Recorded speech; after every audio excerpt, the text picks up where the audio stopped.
escapulário da paixão de nosso Senhor Jesus Cristo e as aparições dele à irmã Apoline.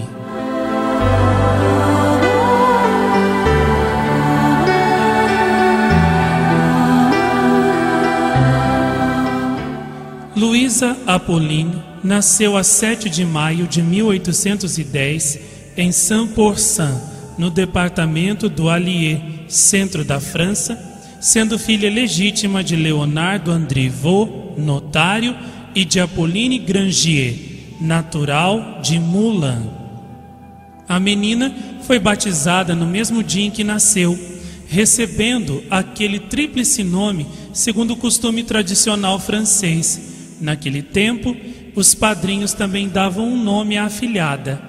Ela tinha 2 irmãos mais velhos, Emílio e Gilberto. Emílio e Gilberte. Por algumas cartas deste, encontradas muitos anos depois entre os papéis de sua irmã, nota-se quanto ela era estimada na família e como sabia corresponder ternamente ao afeto dos seus familiares.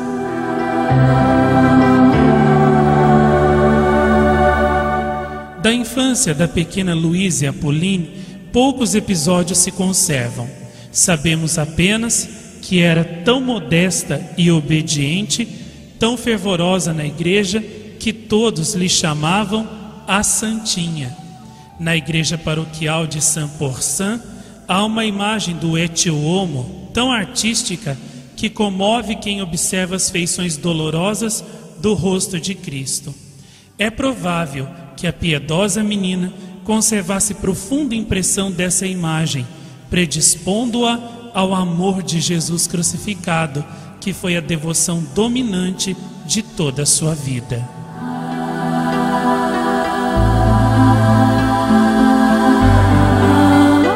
Sua mãe tinha um grande cuidado em formá-la na piedade e várias vezes a levou com ela à peregrinação de Nossa Senhora do Porto em Clermont.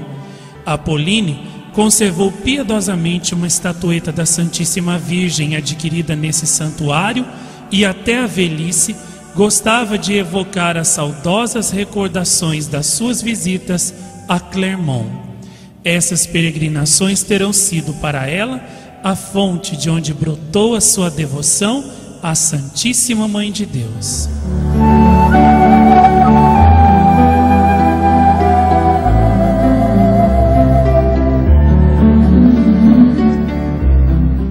Juntamente com a devoção a Nossa Senhora, desabrochou também muito cedo no seu coração uma delicada caridade para com os pobres. Era para ela um prazer dar esmola, e nunca esqueceria a palavra que um dia, quando ela tinha 14 anos, lhe disse misteriosamente uma pobrezinha com uma criança nos braços, a quem entregara, comovida, um pacote de roupas para agasalhar a mãe e a filha.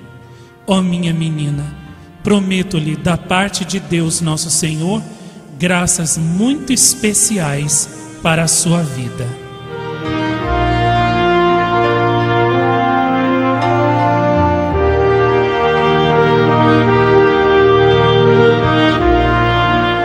Por essa época, seu pai deixou o cartório de notário na província para se fixar na Grande Paris, como chefe de repartição no Ministério dos Estrangeiros.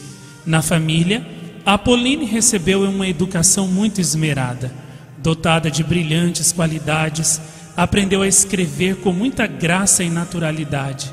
Estudou música e pintura e aprendeu a falar várias línguas. Mas ainda não tinha terminado os estudos quando perdeu sua querida mãe, que tão ternamente a amava. Foi então decidido que a jovem completaria sua educação num colégio religioso, o convento de Santa Isabel, onde ela passou bem 2 anos. Uma das suas mestras, que mais tarde veio a ser superiora, considerava-a como a aluna mais distinta que tinha formado. Dizia ela: ensinei durante 40 anos. Tive muitas alunas de grandes famílias e muito bem dotadas, mas nenhuma se igualou a Apoline. As suas brilhantes qualidades faziam-me temer que ela se deixasse arrastar pela vaidade e se perdesse no mundo. Os meus receios redobraram quando um dia li numa revista um artigo assinado por ela, que foi muito apreciado em Paris. Mas qual não foi meu espanto quando, ao cabo de pouco tempo, ela me veio anunciar que ia entrar para as Filhas da Caridade.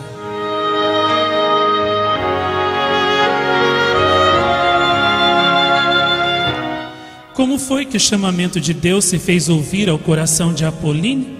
De que meio se serviu a divina providência para a desgostar do mundo que se lhe apresentava com aparências tão sedutoras, para desprender de seu pai, que ela amava mais do que nunca, desde o falecimento da mãe, para fazer renunciar às artes e ciências que tinha cultivado com paixão? Como o amor de Deus pôde torná-la capaz de fazer tudo isso? Foi segredo que ela não revelou abertamente.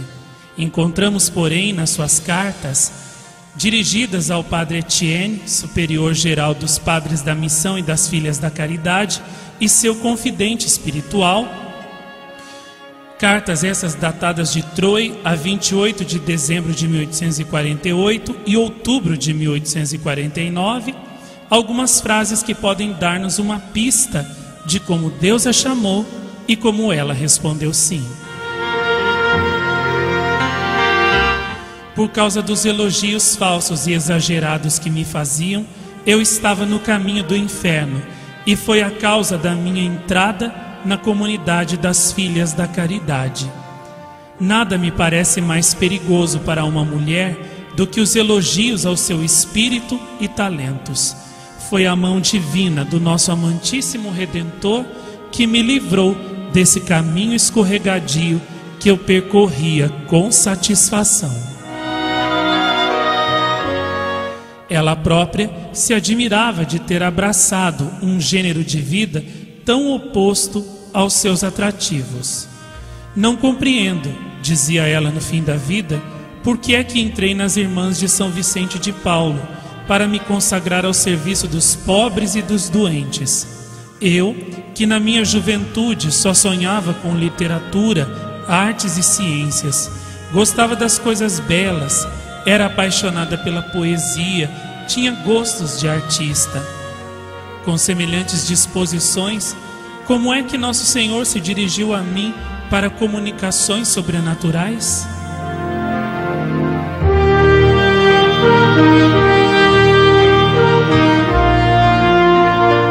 Não poderemos ver em tudo isto a concretização das graças muito especiais prometidas da parte de Deus pela pobrezinha dos seus 14 anos de idade?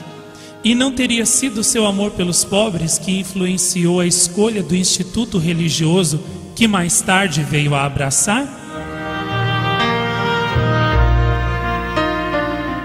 A irmã Apolline tinha 23 anos quando abandonou o mundo. Terá tido que vencer muitos obstáculos? Não sabemos, mas é provável que sim. Seu pai, a quem a amava e apreciava, a quem ele muito amava e a quem apreciava os seus talentos, naturalmente ambicionaria para a filha um futuro brilhante a seu lado, e certamente lhe teria custado resignar-se a vê-la esconder-se numa comunidade religiosa. Fez o postulantado no hospício de Jouarre e começou o noviciado a 15 de outubro do mesmo ano de 1833, em Paris, na casa-mãe. Fez o postulantado no hospício, no Hospital das Irmãs de Caridade, que cuidavam dos doentes mentais. E depois, na casa-mãe, situada na Rue du Bas, 140, em cuja capela, 3 anos antes, Nossa Senhora revelara a medalha milagrosa a Santa Catarine Labouré. Decorreram plácidos e apagados esses dias em que ela se confundia com as suas companheiras, não se distinguindo em quase nada das outras, só se fazendo notar pela sua igualdade de ânimo e pela modéstia, pela suave alegria que mostrava nos recreios. Ao sair do noviciado, ela foi enviada para a casa de caridade da paróquia de São João, em Troyes, a sudoeste de Paris, onde permaneceria durante 38 anos. De princípio, foi encarregada de uma classe de meninas pobres externas durante vários anos. Não lhe faltava capacidade e irradiação de simpatia, mas o seu defeito seria uma bondade demasiada, da qual abusariam algumas pessoas, alguns temperamentos indisciplinados. Por esse motivo, e também porque a sua saúde se alterara um pouco, a superiora julgou melhor tirá-la desse serviço e confiar-lhe a visita dos pobres e o ofício de sacristã, o que muito agradou à irmã Apolline. Sentia-se aí melhor ao serviço dos seus dois senhores, Jesus sob os véus eucarísticos e Jesus sob os andrajos da pobreza. A sua fé mostrava-lhe Jesus sempre presente. Via-o nos seus superiores, via-o nos pobres, via-o sobretudo no Santíssimo Sacramento do altar.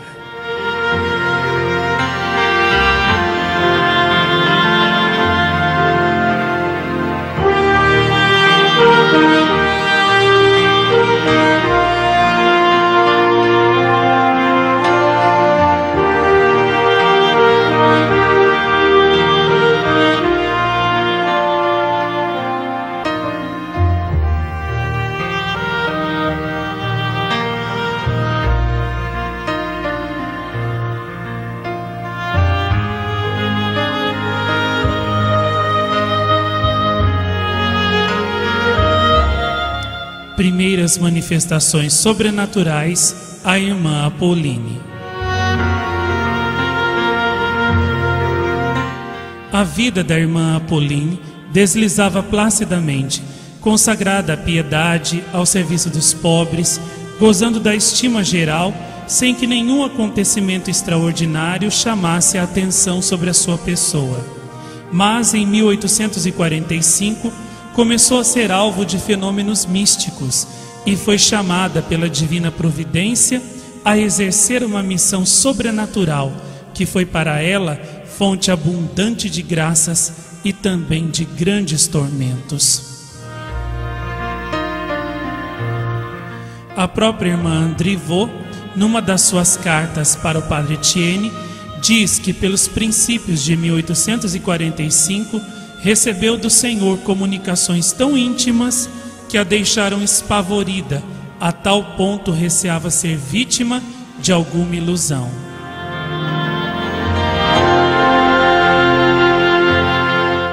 Há cerca de 18 meses, escreve ela 11 de outubro de 1846. Estava meditando a Santa Missa na paixão de nosso Senhor Jesus Cristo. Julguei então vê-lo na cruz. O seu rosto era de uma palidez que me impressionou tão vivamente que me encontrei toda coberta de um suor glacial. A cabeça de nosso Senhor estava inclinada. Pensei que os longos espinhos que cobriam a sua fronte adorável deviam ser a causa dessa posição incômoda. No mesmo instante, o Senhor levantou subitamente a cabeça e os espinhos da coroa enterraram-se-lhe com força até aos olhos e nas frontes. Nunca poderei esquecer aquele movimento. Era algo terrível, a dor que ele deve ter experimentado no choque violento da sua sagrada cabeça contra o lenho da cruz. Fiquei toda sobressaltada, toda a tremer, e Nossa Senhora estava ali. Ó Jesus, ó Maria, que sofrimento! Desde aquele momento, a paixão do nosso amantíssimo Salvador está-me sempre diante dos olhos.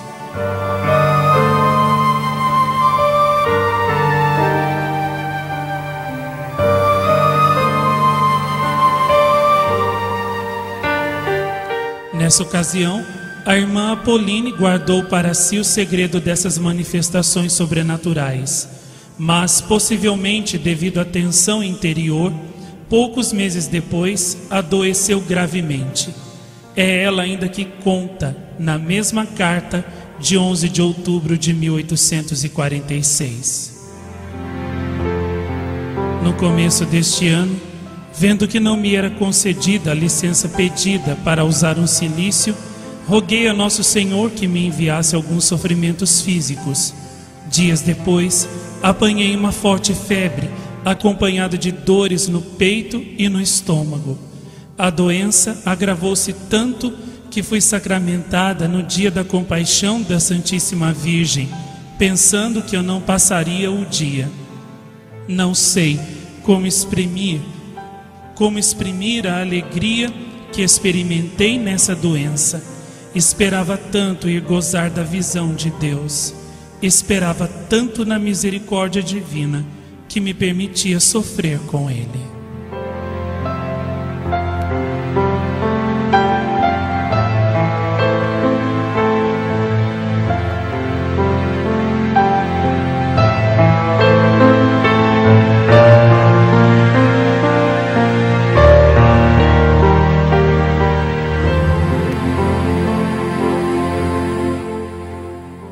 Nosso Senhor revela o escapulário da paixão.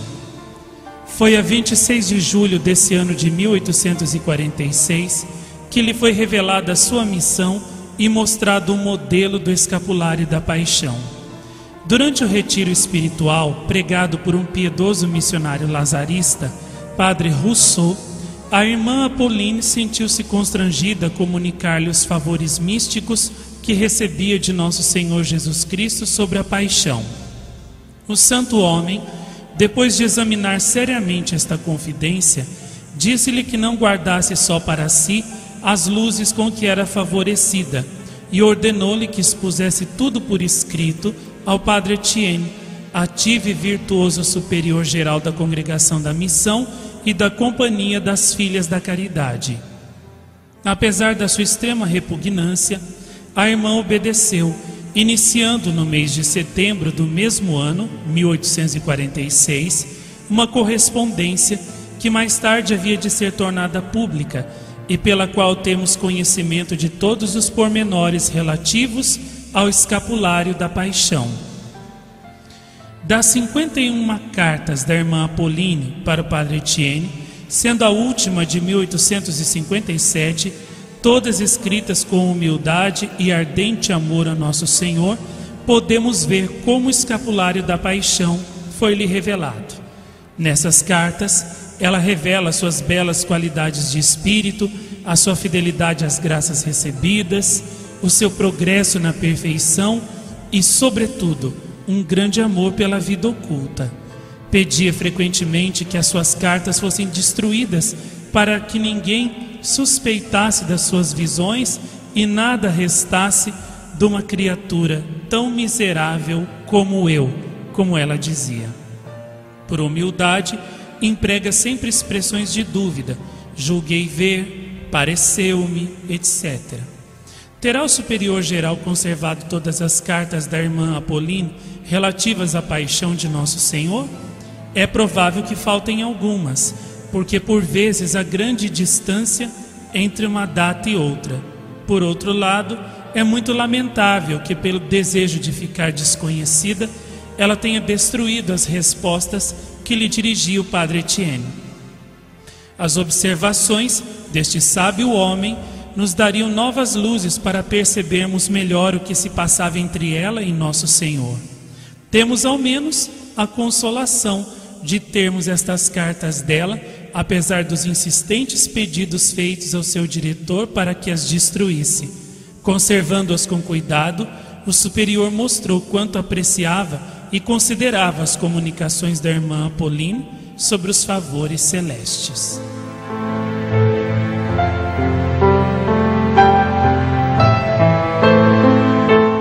Logo na primeira carta, irmã Apolline já conta a aparição. Estando na capela, na tarde da oitava do nosso bem-aventurado Pai, dia 26 de julho de 1845, pois a festa de São Vicente de Paulo era então, como até há poucos anos, a 19 de julho.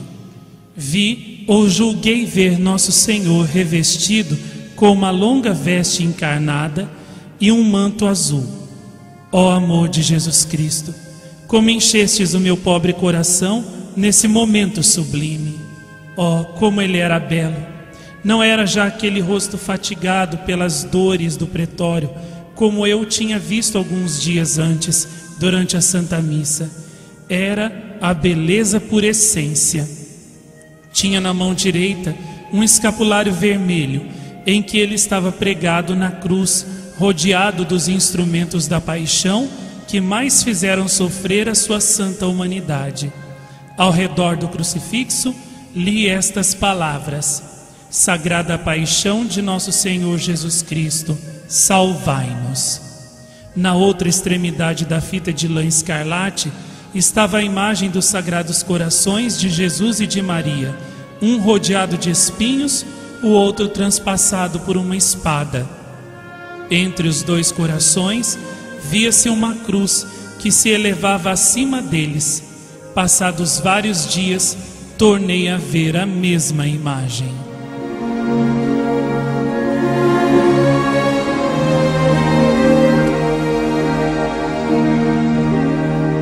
Finalmente, no dia da exaltação da Santa Cruz, 14 de setembro, Nosso Senhor dignou-se ainda dizer-me: os padres da missão é que hão de dar este escapulário, e quem o trouxer benzido receberá todas as sextas-feiras inteira remissão das suas culpas e grande aumento de fé, esperança e caridade.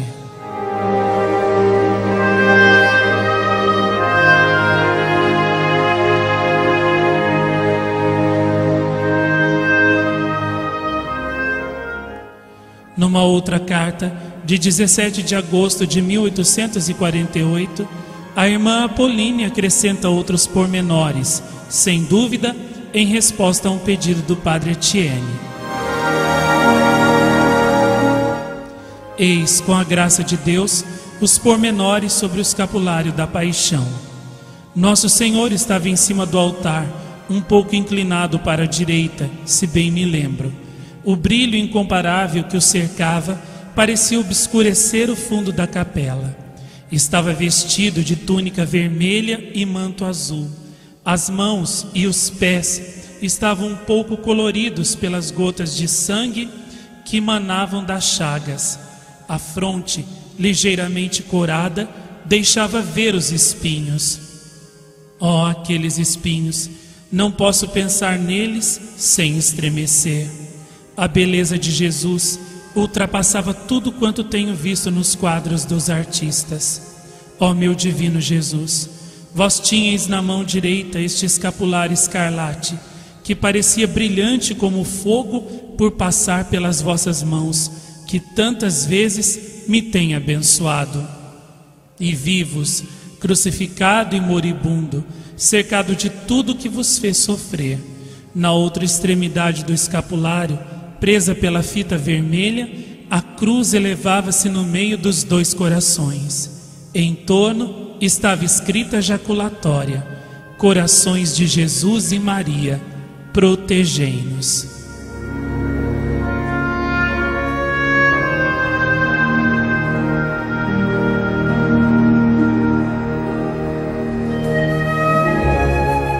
Noutra carta para o mesmo padre Etienne, de 16 de agosto, aparecem-nos ainda outros pormenores. Carta escrita no ano de 1847.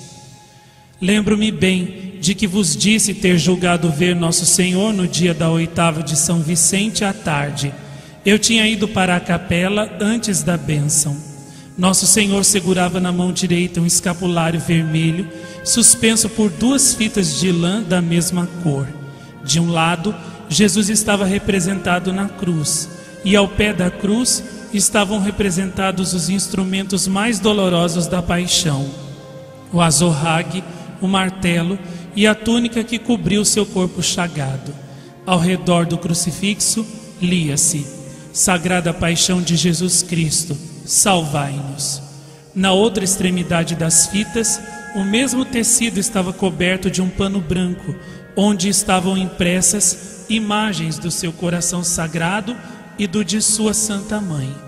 Em redor, liam-se estas palavras: Sagrados corações de Jesus e Maria, protegei-nos. Parece-me que o nome deve ser Escapulário da Paixão. Não é, porventura, revestir-se de Jesus padecente o uso de trazer ao pescoço as imagens da sua cruz e do seu coração?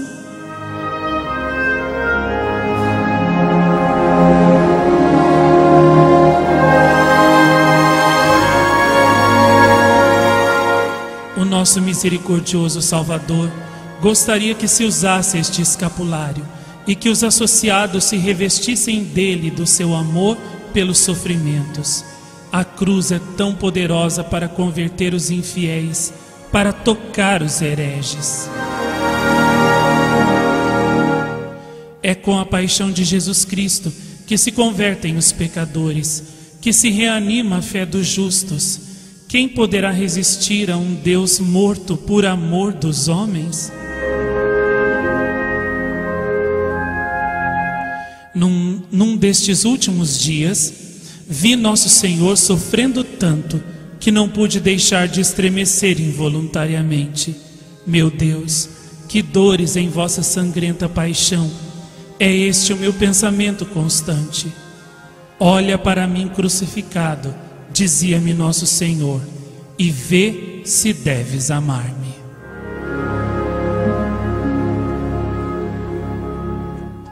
Os sofrimentos da sua santa humanidade tocam-me mais do que os esplendores da sua glória. Ah, bem sabia Nosso Senhor que se eu podia resistir à sua grandeza, tinha de me render aos seus sofrimentos.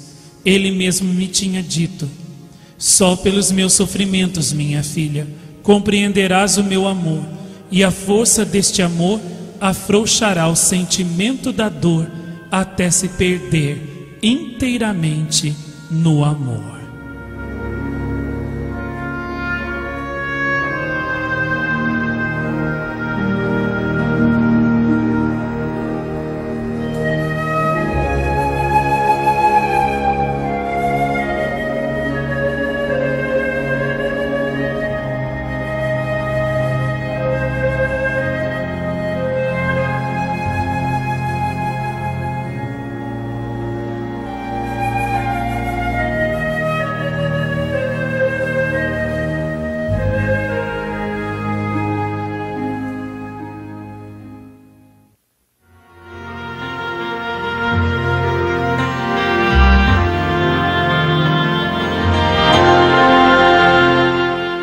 O padre Etienne recebeu com favorável impressão as confidências da irmã Apolline, cujas virtudes e vida exemplar conhecia, mas não se apressou a pronunciar-se sobre as coisas extraordinárias que lhe eram comunicadas, nem deu execução ao que lhe era pedido de pronto da parte de Nosso Senhor.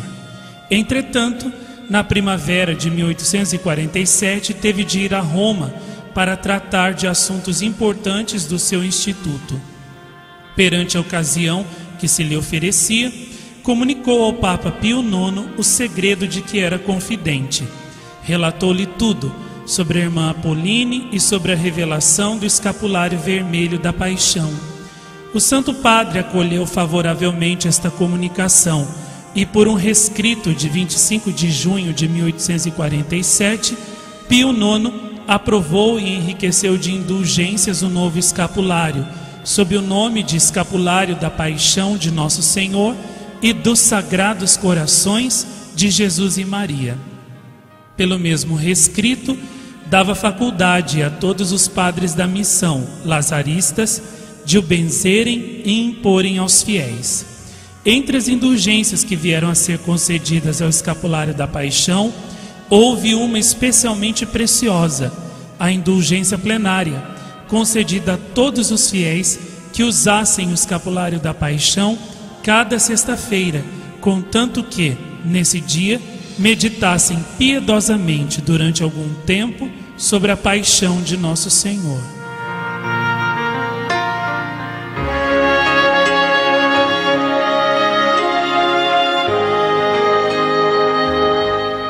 Na circular dirigida à sua congregação a 1º de janeiro de 1848, o superior-geral conta como tudo se passou.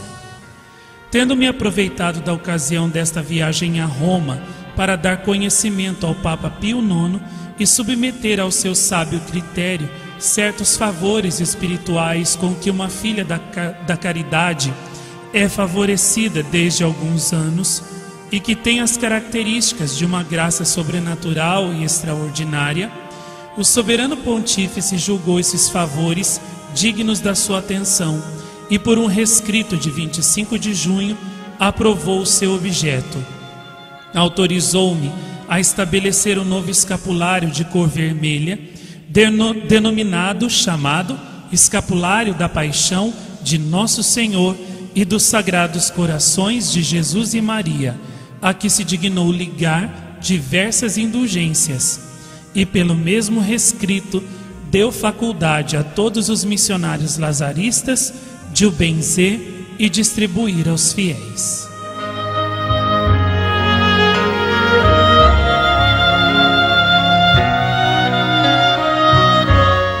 Quando apareceu esta circular, anunciando a aprovação do Escapulário da Paixão, a irmã Apolline, que nessa semana estava encarregada das leituras da comunidade, sentiu-se até perturbada e teve de fazer grande esforço para a ler até o fim. A narrativa da origem do dito escapulário levantou a suspeita de ter sido ela a vidente. O seu grande tormento era que o segredo fosse descoberto pelas outras irmãs. Nas cartas para o padre Etienne, fala nisso frequentemente, porque alguns indícios tinham transparecido na casa de Troyes. A sua piedade ardente, a comoção que ela nem sempre podia dominar quando se falava sobre a paixão de Nosso Senhor, a sua correspondência assídua com o superior-geral e, além disso, a curiosidade de algumas irmãs que a observavam cuidadosamente pareciam confirmar as suspeitas. A cada momento faziam-lhe alusões, dirigiam-lhe perguntas insidiosas que chegaram até a indiscrição. Ela procurava não se perturbar, nem se trair, e geralmente despistava as curiosas. Tenho pedido a Nosso Senhor, dizia ela, que nada apareça no meu exterior que possa causar suspeitas às irmãs. Por vezes, notam o meu rosto muito corado, em contraste com a palidez habitual, mas eu respondo que estou com dor de cabeça, pois é raro que não sinta essa dor.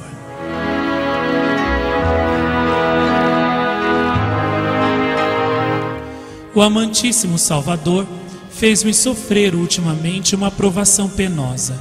O caridoso capelão da casa distribuiu entre muitas pessoas o escapulário vermelho.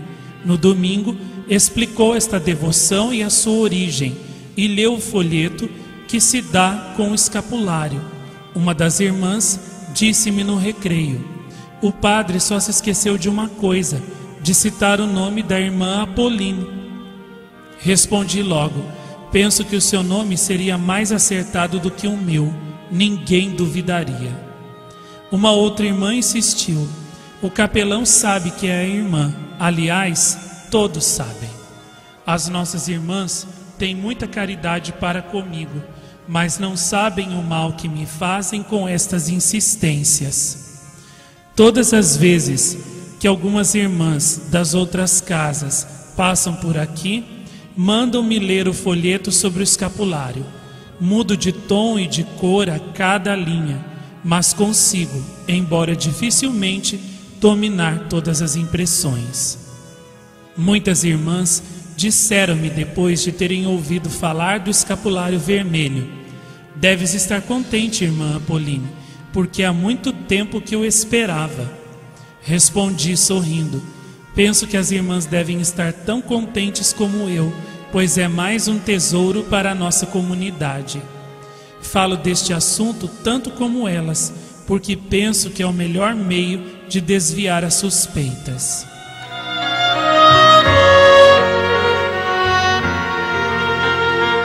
Começo a já não ligar importância às 1000 invectivas que me fazem, e julgo que ninguém tem a certeza. Uma irmã pensa que o folheto do escapulário foi escrito por mim. Uma outra enviou-me uma carta em forma de ladainha. Uma das invocações era: Santa Apolline, que já não sentis a força de sentir. Havia umas 30 neste gênero. Tudo isto me deu vontade de rir e acrescentei outras invocações. Graças a Deus só há suspeitas, mas ninguém tem provas. O meu receio é ferir a verdade para me defender destas ciladas, mas seja feita a vontade de Deus. Mas a narrativa da origem do escapulário renovou as suspeitas de ter sido a irmã Apolline a vidente. Até de longe lhe escreviam felicitando-a. A boa irmã tomou a resolução de achar graça desses louvores e felicitações, mas a sua consciência perturbava-se por faltar à simplicidade e roçar às vezes pela mentira.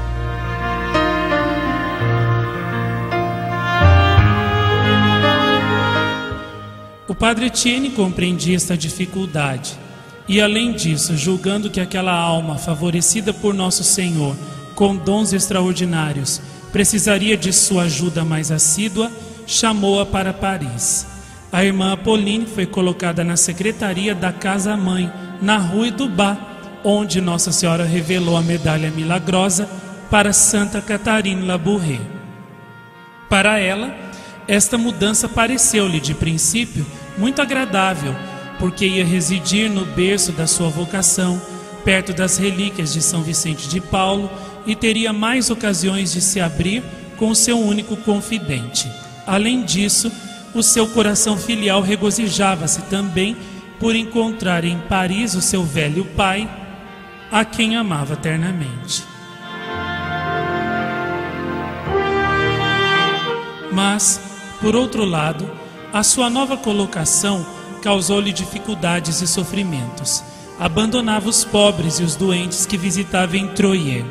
Além disso, não se sentia muito bem entre as irmãs da Casa-Mãe, porque estas, vendo-a chegar assim de improviso, não tardaram a considerá-la a irmã privilegiada, de que tanto se falava e ninguém conhecia. A sua saúde também se alterou com a vida sedentária da secretaria, pois até ali tinha tido muita atividade visitando os pobres. Em vista disso, o superior geral, receando que ela adoecesse gravemente, mandou que voltasse para Troyes.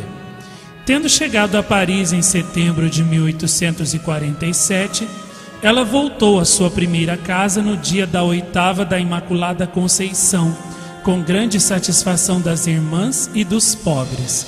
No entanto, não foi sem pesar que se retirou da Casa-Mãe, como pouco depois escrevia ao padre Etienne.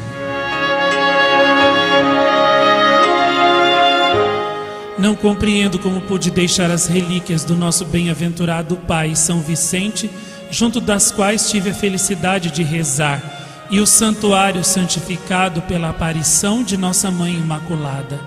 Só o pensamento de fazer a Deus um sacrifício maior, deixando mais uma vez o meu pai, a quem tanto amo, me levou a desejar esta mudança. Mas receio ter resistido à vossa vontade, que deve ser para mim a de Deus.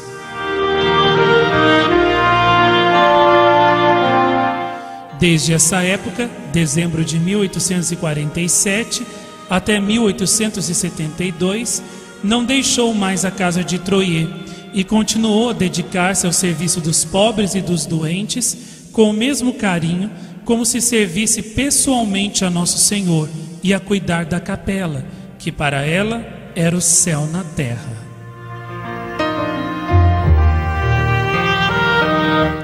Frequentemente na capela, escrevia ela 31 de janeiro de 1847. Acho-me presa por uma força invencível. Fico lá muito tempo. Apesar do meu ofício de sacristã, notam que me demoro demais. Vou tentar corrigir-me. Encontro, cá bem fundo do coração, um apego secreto pela nossa capela. Penso que não a deixarei com a mesma indiferença que tenho pelas outras coisas.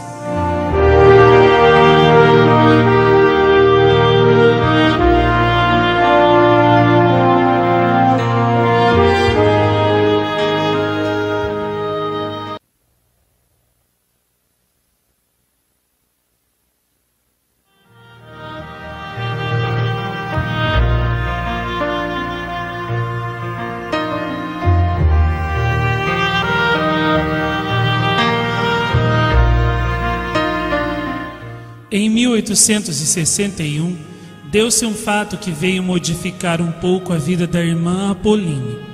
A superiora da casa de Troyes, devido à idade e à falta de saúde, tornou-se inválida, e a irmã Apolline, como assistente, recebeu todo o poder para dirigir a casa. O seu primeiro cuidado foi tratar com solicitude a velha superiora, muito estimada por todos.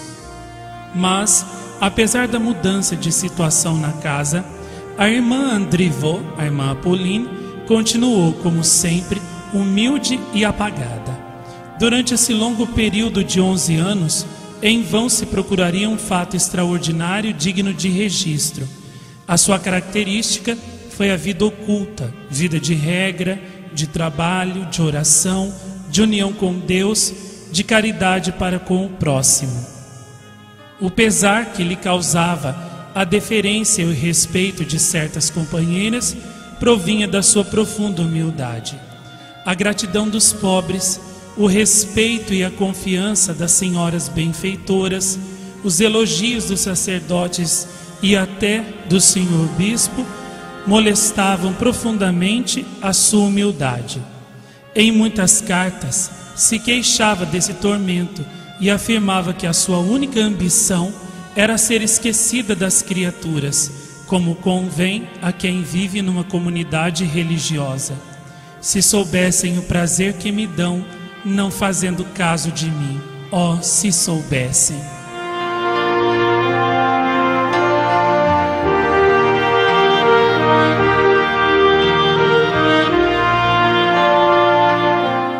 As irmãs, suas companheiras, por mais que a observassem, nada descobriam que a tornasse diferente das outras. Fingia-se mesmo menos mortificada, menos interior, nos dias de festa ou de qualquer extraordinário. Era das mais expansivas nas distrações comunitárias, como se lhe dessem grande prazer.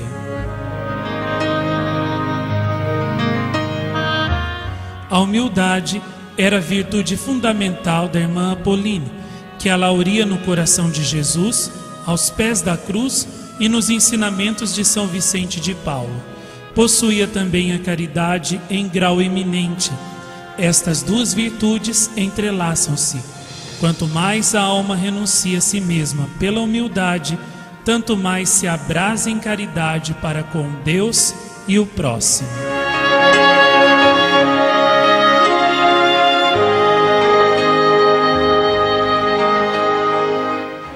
Enquanto a irmã Apolline teve forças, dedicou-se aos indigentes sem se queixar, sem se irritar, procurando socorrê-los, não só corporalmente, mas sobretudo espiritualmente, instruindo os ignorantes, convertendo e salvando os pecadores, e por isso era abençoada por todos eles.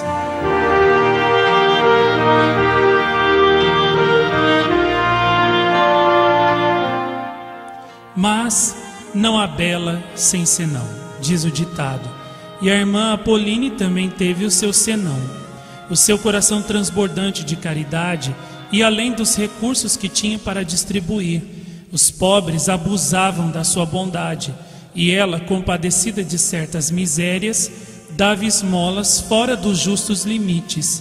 Para pagar os excessos, contraía dívidas e depois era obrigada a pedir auxílio à sua família ou aos benfeitores e até a pedir dinheiro emprestado. Os superiores avisavam-na que diminuísse a sua indiscreta generosidade. Ela recebia bem os avisos, reconhecia a sua culpa, mas não era capaz de se corrigir. Parece que a caridade lhe vendava os olhos. Esta prodigalidade da irmã Apolline, fruto do seu amor aos pobres, causou-lhe muitos desgostos, muitas censuras e humilhações. Ela não se impacientava, nem se justificava, aceitava tudo serenamente, confiada em que Deus lhe perdoaria o pecado de se ter excedido no socorro aos necessitados. Muitas irmãs e outras pessoas pensam que a divina providência permitiu que esta nuvem velasse a memória da irmã Apolline para lhe aumentar a humildade e também para desviar as suspeitas de ter sido ela confidente da revelação do escapulário da paixão. Seja como for, o certo é que não saiu dos seus lábios uma só queixa, nem defesa da sua falta. Ela merece este belo elogio. Nunca falou mal de ninguém.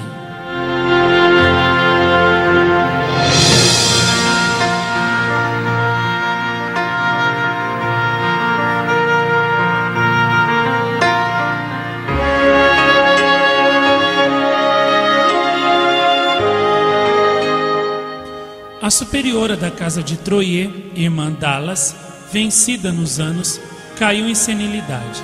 Em 1871, os superiores exoneraram-na do cargo e enviaram outra superiora, jovem e ativa. Contudo, a irmã Dallas continuou a residir na casa até a morte, que não ia tardar. A irmã Apolline, como assistente, teve de modificar por completo a sua posição, pois agora toda a direção da casa pertencia à nova superiora. Mas a influência que ela exercia na casa e na cidade, a estima dos pobres e dos benfeitores, continuavam a fazê-la preferida. Ela esquivava-se, dizendo que já não tinha nenhum poder e que se dirigissem à nova superiora. Tudo era inútil. Todas as pessoas a procuravam dia e noite e lhe iam contar as suas penas e preocupações. Ela não se queixava da superiora, mas das circunstâncias. O único remédio que lhe pareceu eficaz foi propor aos superiores a sua mudança. Mas o estado da irmã Dallas reclamava os seus cuidados, e para tratar da sua antiga superiora e companheira de tantos anos, ficou mais algum tempo. Em julho do ano seguinte, 1872, a irmã Dallas falecia piedosamente como vivera, cercada dos desvelos e orações da sua dedicada enfermeira. Agora, nenhum outro laço prendia a irmã Apolline a Troyes. Ela comunicou seu desejo ao superior geral, que o aprovou e a chamou a Paris.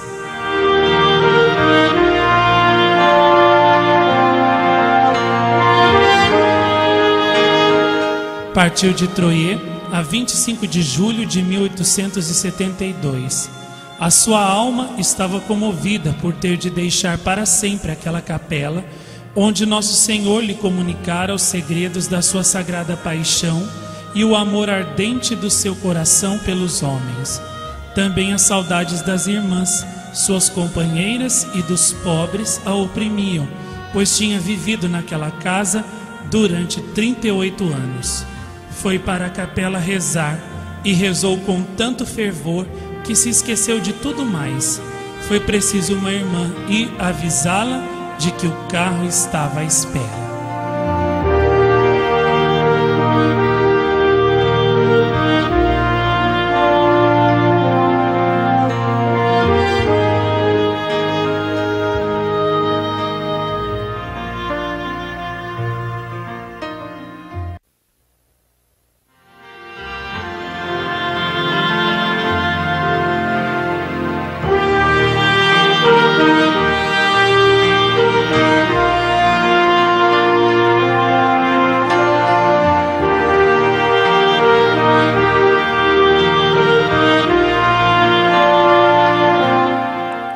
Logo depois da sua chegada a Paris, cansada e acabrunhada de tristeza, a irmã Apolline foi recebida bondosamente pelo padre Etienne, que lhe reanimou a coragem. Pensaram os superiores em colocá-la novamente na secretaria da casa-mãe, mas a idade dela, 60 anos, e a saúde muito abalada, tornavam-lhe difícil o desempenho deste ofício. Foi então decidida sua colocação em Caen, cidade da Normandia, no extremo nordeste da França. Era ali superiora a irmã Boulet, que tinha sido sua companheira em Troyes, pelo que a sua nova colocação muito agradou à irmã Apolline. De fato, foi ali acolhida cordialmente, e foi-lhe dado o ofício de dirigir as senhoras pensionistas residentes na casa e de visitar algumas famílias pobres. Depressa, granjeou a estima das pessoas que tinham relação com seus empregos.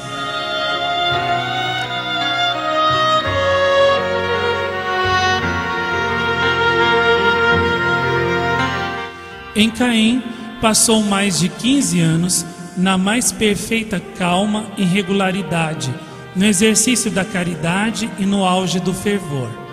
Embora sua saúde fosse precária, a irmã Apolline era exata no levantar às 4 horas da manhã, como então era de regra para as filhas da caridade, e na observância de todas as outras regras.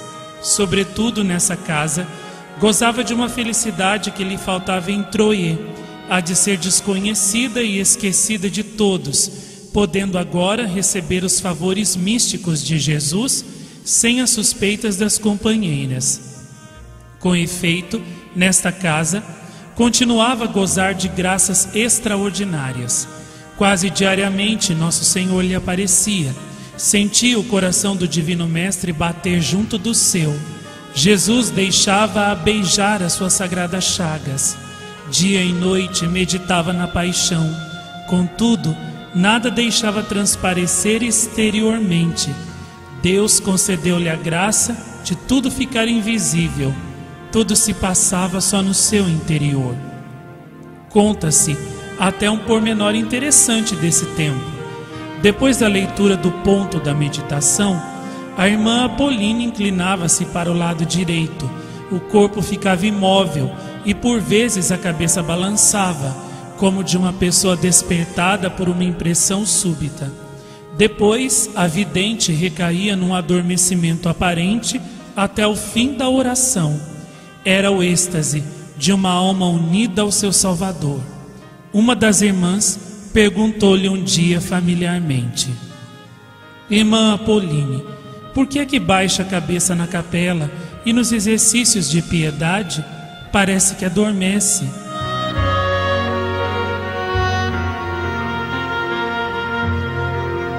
Eu não durmo, respondeu ela, mas essa posição favorece o recolhimento e a união com Deus.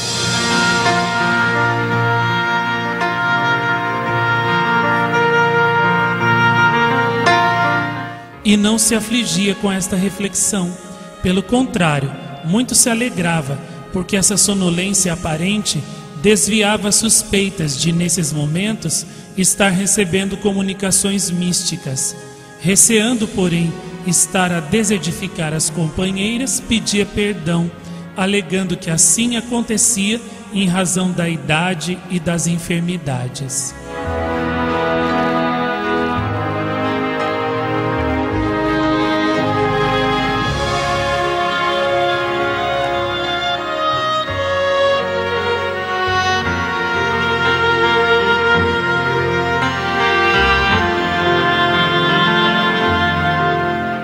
Dois anos depois da sua colocação em Caen, 1874, o padre Etienne foi receber a recompensa dos seus trabalhos pelo progresso das duas famílias de São Vicente de Paulo.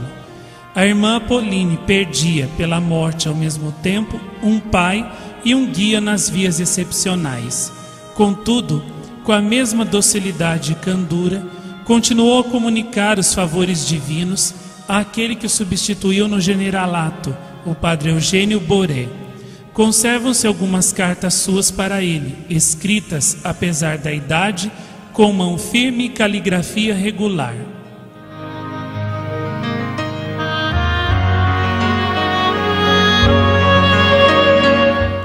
Como me mandais que vos exponha o meu pensamento com todas as minúcias, dir-vos-ei que me sinto feliz por ver que se estão a ocupar da confraria da paixão, como nosso Senhor deseja. Ó Jesus, a lembrança das vossas dores e da vossa cruz reine soberanamente no coração dos homens, e as suas dores perderão a amargura comparadas com as vossas. A Santa Igreja, banhada no sangue do seu divino fundador, aprovará e enriquecerá de indulgências esta devoção. Nosso Senhor está contente, porque se trabalha em fundar uma obra em honra da sua paixão. Tudo quanto reanima a fé nos seus sofrimentos lhe é agradável, porque Ele quer que a devoção ao seu precioso sangue seja como um orvalho que produza nas almas o cêntuplo das virtudes. Desejais que vos lembre o meu passado. Apesar da minha grande vontade de vos obedecer, já não posso. Se o meu coração não envelheceu, a minha memória, contudo, está muito enfraquecida. Embora talvez eu não queira dizer como São Francisco, de quem tanto gosto, o meu segredo é só meu.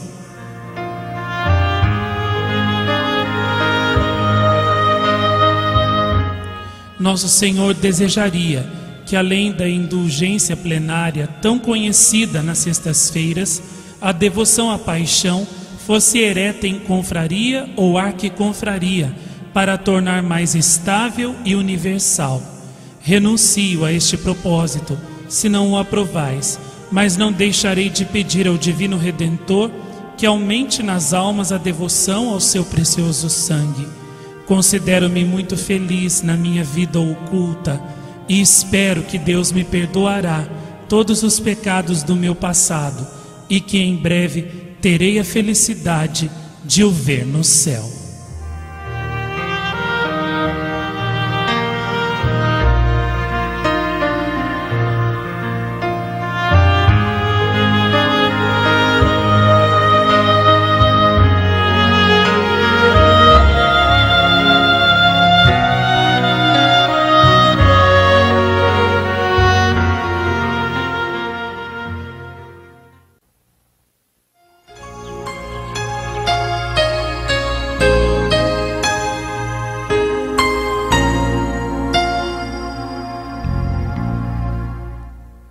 Fase final da vida da irmã Apolline, Montolier. A saúde da irmã Apolline, sempre fraca desde os primeiros anos de vida religiosa, já não lhe permitia, aos 70 anos, consagrar-se a um trabalho mais ou menos pesado. Já sofria do mal que, durante os seus últimos anos, a tornaria entrevada e inválida. Em março de 1887, escrevia a um padre da missão: peço a ajuda das vossas orações para que eu seja um pouco menos indigna das graças de nosso Senhor. Tornei-me de uma debilidade completa e tenho necessidade de me reduzir à mais absoluta humildade. A morte aproxima-se e nada juntei para a eternidade. Não convinha, portanto, que ela continuasse na casa de Caém, onde fora recebida com grande caridade, mas onde já não podia trabalhar. Foi então colocada em Montolier, casa de irmãs idosas e enfermas, no sul da França, com um clima muito agradável. Ela chegou a Caém a 8 de outubro de 1872 e de lá saiu a 7 de maio de 1888.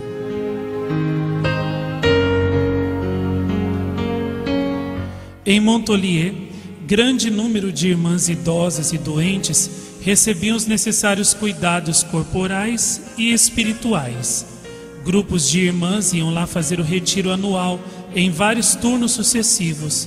Havia perto uma casa de padres da missão, geralmente conhecidos por lazaristas ou vicentinos, dedicados à assistência espiritual das irmãs, ao serviço da capela e à administração dos sacramentos. A irmã Apolline soube apreciar estas vantagens e aproveitar aquela doce solidão para se unir a Deus de modo mais contínuo e profundo. Exuberava de satisfação e mostrava-se muito agradecida por todas as atenções que lhe davam. Seriam 7 anos muito fecundos para o céu, vividos no sacrifício, no silêncio, na piedade, na prática generosa de todas as virtudes.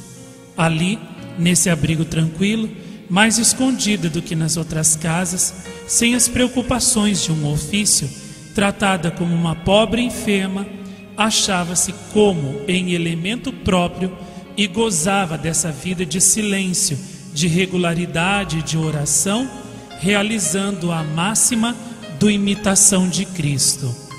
Ama ser desconhecida e tida em nada. Não lhe faltaram achaques dolorosos, sobretudo nos pés e nas mãos, umas picadas contínuas, como se caminhasse sobre espinhos, como se apertasse urtigas. Sofro horrivelmente, dizia ela um dia. Ninguém pode imaginar o que eu sofro, sobretudo nos pés e mãos. É como se caminhasse sobre um rolo de espinhos. Nas mãos sinto umas picadas, como se estivesse a apertar urtigas. E acrescentava alegremente: que querem? Não posso fazer mais nada por Deus. É preciso então que eu sofra. Durante algum tempo, pôde escrever à família e algumas irmãs e pessoas mais íntimas. Mas 4 ou 5 anos antes da morte, tendo a paralisia atingido as mãos, deixou de poder escrever e precisou de mão amiga para o fazer em seu nome, nas raras vezes em que teve de se corresponder com alguém. Este foi mais um sacrifício, aceito por ela com a mesma resignação que mostrara nos outros sofrimentos. A irmã Apolline deve aborrecer-se muito, diziam-lhe um dia. Uma pessoa nunca se aborrece quando faz a vontade de Deus, retorquiu ela. A boa irmã Apolline, durante os 7 anos que passou em Montolier, paralítica e na inação, revelou o alto grau de santidade que tinha atingido. Qualquer enfermidade grave e prolongada durante anos é uma escola que permite avaliar o valor moral de uma pessoa. As almas de virtude medíocre perdem a coragem, irritam-se e mostram as fraquezas da natureza. As almas generosas, porém, sofrem com paciência e aperfeiçoam-se à medida que os sofrimentos aumentam. Os anos de invalidez foram, para a irmã Apolline, o aperfeiçoamento de todas as virtudes e o complemento dos seus méritos. A vida resumia-se para ela nestas 3 palavras: edificar, sofrer, rezar. Foi este o testemunho de todas as irmãs que conviveram com ela na casa.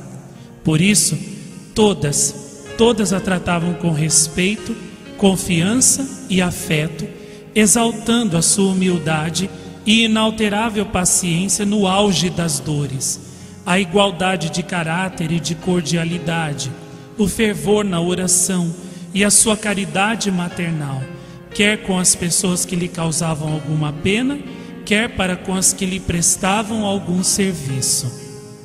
Não se podia deixar de admirar a virtude desta piedosa irmã, ao considerar a sua serenidade e mansidão, o seu silêncio durante 7 anos, sob o peso de uma provação tão dolorosa, numa idade avançada. Ao redor dela, só espalhava palavras edificantes. Quando uma irmã recorria a ela, nas suas dificuldades ou penas, estava certa de ouvir algumas daquelas palavras que confortam o coração. Vamos, vamos, esta vida é tão curta, deixemos as criaturas, não vejamos e não amemos senão a Deus, procuremo-lo, só a Ele. Seja a nossa única preocupação agradar-lhe, é o verdadeiro meio de ser feliz e de se conservar a alma em paz.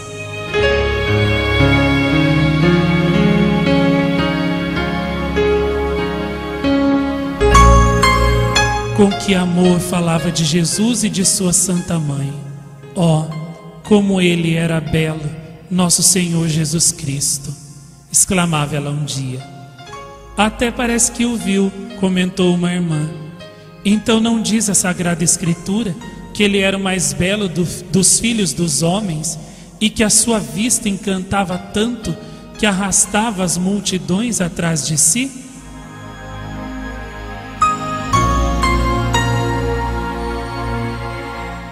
Depois de uma leitura sobre a paixão, conta uma irmã, disseram-lhe: que bela leitura acabamos de fazer, que bela leitura acabamos de ouvir. Ela respondeu: sim, tudo que se refere à paixão é grandioso e belo. E insistiu em que se devia compreender melhor e espalhar esta devoção. A sua devoção a Maria Imaculada era também parte integrante da devoção à paixão de Jesus Cristo. Impossível pensar em Jesus sem pensar em Maria, sobretudo para uma filha da caridade, dizia ela.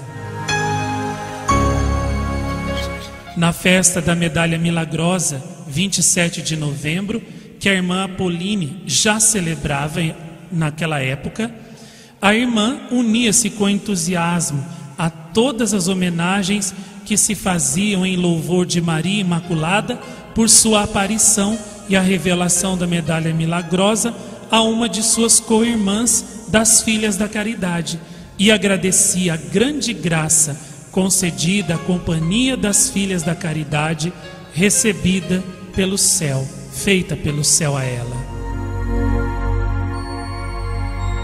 Uma irmã, um pouco maliciosamente, perguntou-lhe um dia: por que é que o superior geral, ao pedir uma festa para a Medalha Milagrosa, não pediu também uma festa para o escapulário da paixão?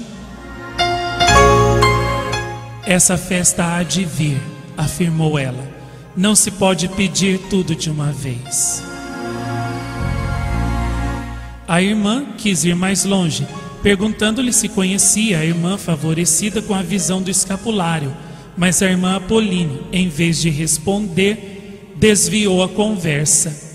O seu grande amor a Nosso Senhor no Santíssimo Sacramento manifestava-se pela assiduidade em assistir na capela à missa e à bênção todos os dias, e até mesmo quando já não podia andar sozinha, pedia o apoio de um braço caridoso para não perder a missa, e isto durante os 7 anos que passou em Montpellier.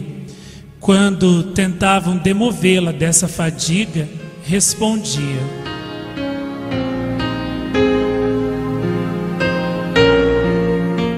o divino sacrifício em que Nosso Senhor se imola para ser alimento das nossas almas não será recompensa bastante para todos os nossos esforços e sacrifícios? É na capela que me sinto bem. Quisera passar lá o dia inteiro. Meus queridos ouvintes, esta mensagem deve ser sempre entendida à luz do segredo de La Salette, das mensagens de El Escorial e de outras aparições, quando Nossa Senhora explica muito bem a diferença entre missas válidas e missas inválidas.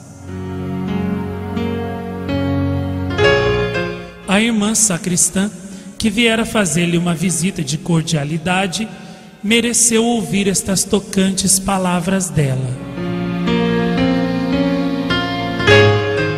Inveja a sua sorte de estar sempre perto de Nosso Senhor.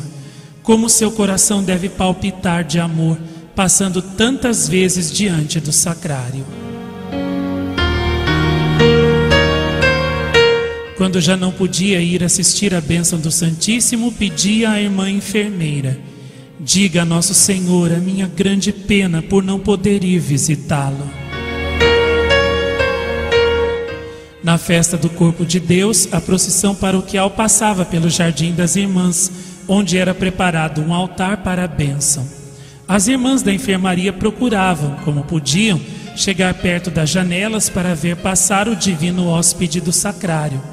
A irmã Apolline pedia que a levassem também para lá, e durante a procissão deixava correr dos olhos doces e abundantes lágrimas de amor e gratidão, e proferia exclamações, tais como: ó, como o Divino Mestre é bom, por nos vir visitar e cumular das suas preciosas bênçãos. O seu amor aos pobres era quase tão grande como o amor a Deus, porque os amava em Nosso Senhor e via verdadeiramente neles como que um prolongamento da encarnação do Filho de Deus, que disse, identificando-se com eles: o que fizerdes a um destes meus irmãos mais pequeninos, é a mim que o fareis.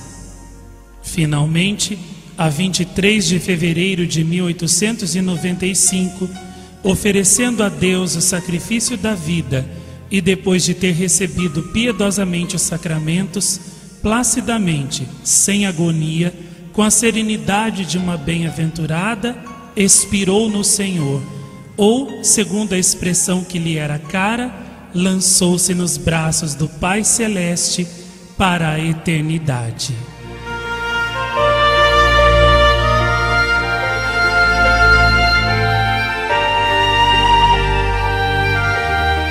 As suas exéquias foram muito modestas, porque um surto de gripe que nessa altura graçava em Montpellier impediu muitas irmãs de a elas assistirem. Assim, a vidente da paixão pôde praticar a humildade até depois da morte. O epitáfio que se poderia gravar no seu túmulo seria esta frase de São Paulo: a minha vida está escondida em Deus com Jesus Cristo. Estas palavras retratam fielmente a vida e espírito da irmã Apolline, que em português significa Apolônia, Andrivaux, que teve a missão de espalhar a devoção à paixão de nosso Senhor Jesus Cristo. O seu modesto túmulo é visitado frequentemente pelas suas antigas companheiras e por numerosas pessoas atraídas pela virtude e favores extraordinários concedidos por Deus à humilde filha da caridade. Muitas dessas pessoas, depois de pedirem a Deus a sua misericórdia para a vidente do escapulário da paixão, sentem-se inclinadas a invocá-la e declaram terem recebido por seu intermédio as graças imploradas.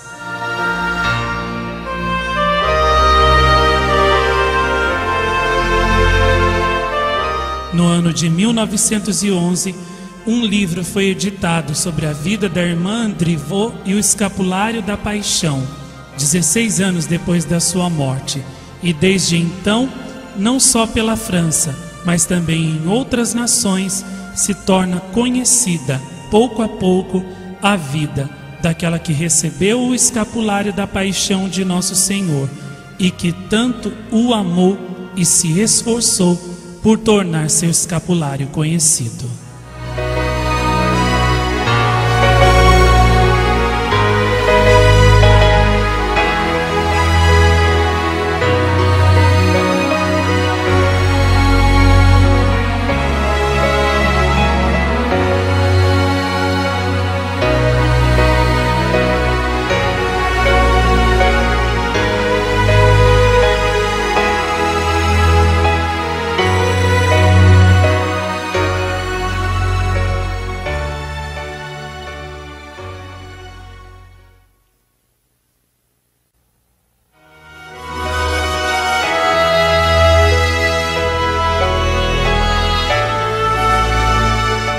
Meus queridos ouvintes, terminamos aqui o primeiro volume das revelações de Nosso Senhor, a irmã Apolline, a revelação do escapulário da sua paixão.